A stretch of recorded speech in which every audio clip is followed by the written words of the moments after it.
These films were based on a concept where we were tasked to tell Bacardi's history. The style and tone of this campaign is based on kind of the golden age of Hollywood.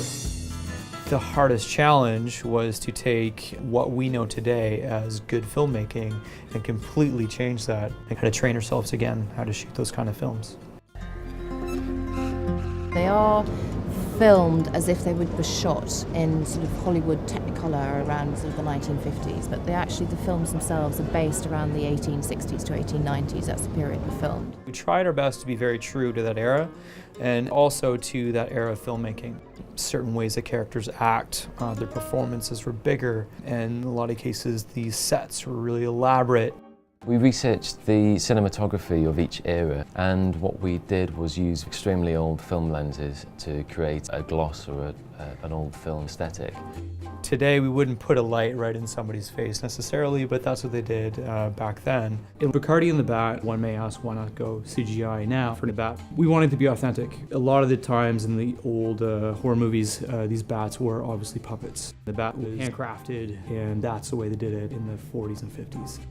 We shot on Alexa was so that we could record the highest possible resolution we could do, so we could take it into the post house and then do aging effects on top of that. Back when they were shooting Technicolor, the cameras were 5 times bigger. They also had a 3-dye process inside the cameras.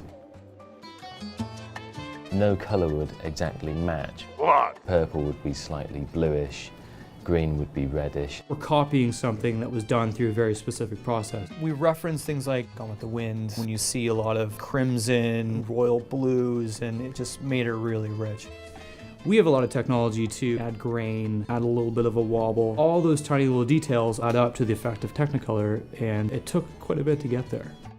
Music was really important for these films.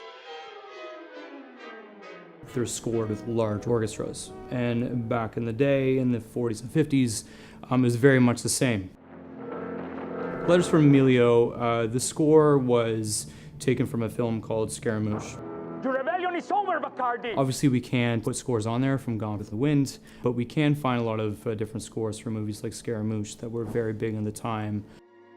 These stories were inherently so much fun and amazing, so we felt the need to tell them.